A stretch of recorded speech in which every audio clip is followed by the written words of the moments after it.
Assalamualaikum warahmatullahi wabarakatuh. Perkenalkan, nama saya Wiwit Nasihatul Maftuhah dengan nomor induk mahasiswa 2108304094. Di sini saya akan membahas mengenai resume saya dengan tema materi desain dan evaluasi pembelajaran Al-Quran dan Hadis.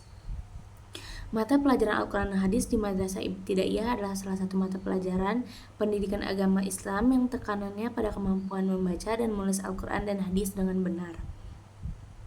Selain itu juga mencakup hafalan terhadap surat-surat pendek dalam Al-Quran, pengenalan arti atau makna secara sederhana dari surat-surat yang ada dalam Al-Quran, dan juga hadis tentang akhlak terpuji untuk diamalkan dalam kehidupan sehari-hari melalui keteladanan dan pembiasaan.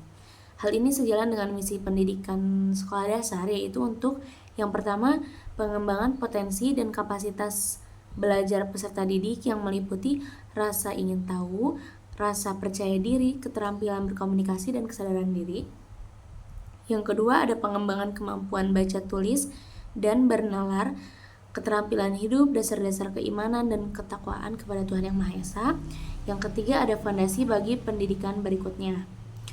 Nah, tujuan mata pelajaran Quran Hadis di Madrasah Ibtidaiyah ini yaitu suatu pernyataan yang spesifik yang dinyatakan dalam perilaku dan penampilan yang diwujudkan dalam bentuk tulisan untuk menggambarkan hasil belajar yang diharapkan dan kemampuan yang harus dimiliki siswa.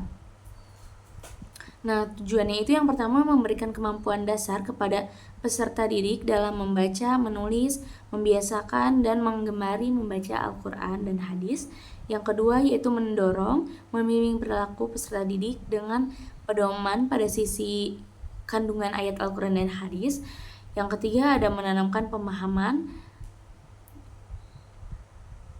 penghayatan, dan pengamalan kandungan ayat-ayat Al-Quran dan Hadis dalam perilaku peserta didik dalam kehidupan sehari-hari melalui keteladanan dan pembiasaan.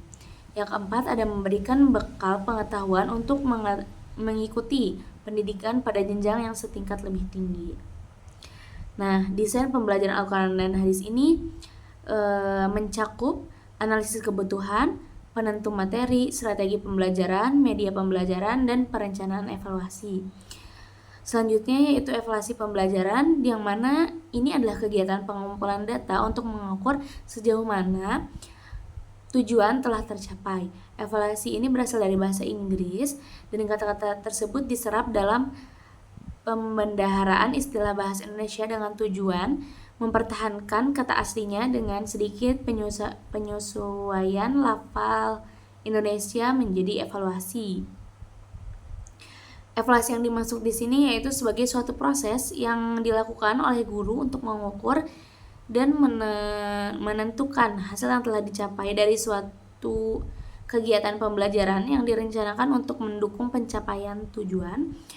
Dari pengertian di atas dapat disimpulkan bahwasanya evaluasi pembelajaran ini merupakan suatu kegiatan menilai, mengukur tingkat pencapaian yang diperoleh oleh siswa dalam pembelajaran. Jadi evaluasi ini tuh sangat penting dalam pembelajaran agar kita mengetahui nih apakah sudah tercapai tujuan tersebut atau belum. Mungkin sekian dari saya, kurang-kurangnya mohon maaf. Assalamualaikum warahmatullahi wabarakatuh.